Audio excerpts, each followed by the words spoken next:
and the zone defense is playing a crucial role in the Celtics Heat series. So, let's get right to this chess match between Erik Spoelstra and Brad Stevens.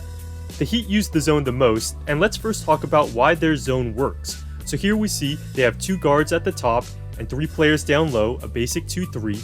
They have their center in the middle, and this is a bit different. They have their 2 forwards out on top, and this is a way to get more athleticism and length on the perimeter, and it's also a way for them to hide their guards in the corners. And here Butler gets a steal out on top. They created a turnover here, and on this play, as Hayward flashes to the high post, notice how Butler's length makes this pass tougher, and also Herro does a nice job of coming over, and we can begin to see how their zone defense works as they're active with their high hands. And this is also a big reason why they put Crowder and Butler out on top, because those two are their better individual defenders, and an ISO is most likely to come from the top. And so by keeping Herro and Robinson near the corners, they're less likely to be attacked in an ISO or dribble drive setting. And it's not just Crowder and Butler, they also have Derrick Jones Jr. off the bench, who plays near the top, and he can make an impact with his length and ability to help and recover and get deflections.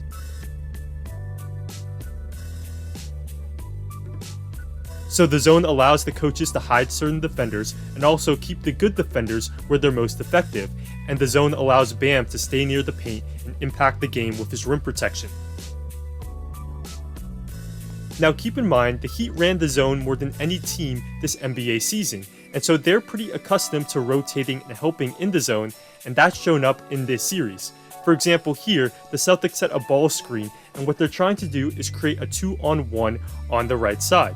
But Duncan Robinson will stunt at the wing, and this is something they emphasize, and then he'll recover to the corner, not allowing the corner 3. And while the baseline drive can be dangerous, Crowder does a good job here of rotating low. They operate on a string. Here, Herro stunts at the wing, and this buys Derrick Jones enough time to recover and get in front of the ball. And then we see they're very active, and this is something that certainly pops out.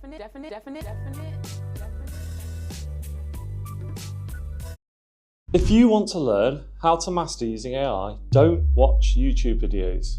Why? There's too active, and this is something that certainly pops out. And this was a terrific play which shows their communication. So Boston looks to run some kind of overload with Tatum and Kemba going towards the left side of the court. And watch how Jae Crowder sniffs this out, calls out the overload, and then he'll push Butler to the right side and Crowder will take the ball. So now, on the pass to Kemba, Butler is already there on the wing and he can take the ball, allowing Robinson to stay in the corner. Really good job by Crowder. Also, one of the negatives of a zone defense is it can allow 3-pointers, but the Heat do a really good job of contesting. So here the Celtics work a nice inside out and Kemba gets a 3, but Jones does get a hand up. And one of the main reasons the Heat zone has been effective is because it's taken Boston out of their normal rhythm and what they typically like to do. So here we have 3 minutes in a close game, this is game 2, and the Celtics just have no idea what they're doing on offense. Poor spacing on that drive, poor spacing in the corner, and this is a really bad offensive possession.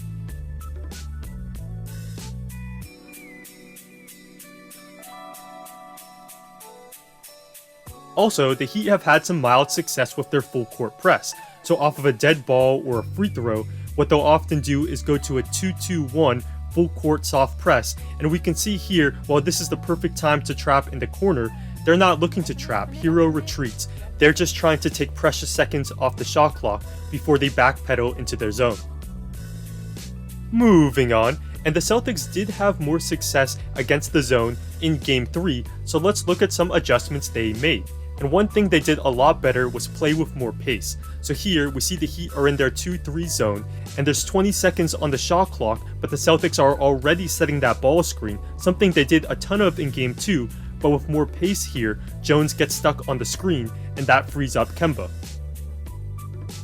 They were also more comfortable and decisive in the half court. So here, Smart swings it over to Brown, and look how he runs into that catch to attack the closeout. Now he's able to pierce the defense, but give the Heat credit, they do a nice job of scrambling around and forcing a floater. But also, one of the weaknesses of a zone is it can be vulnerable on the offensive glass, and in Game 3, Boston got on the glass more.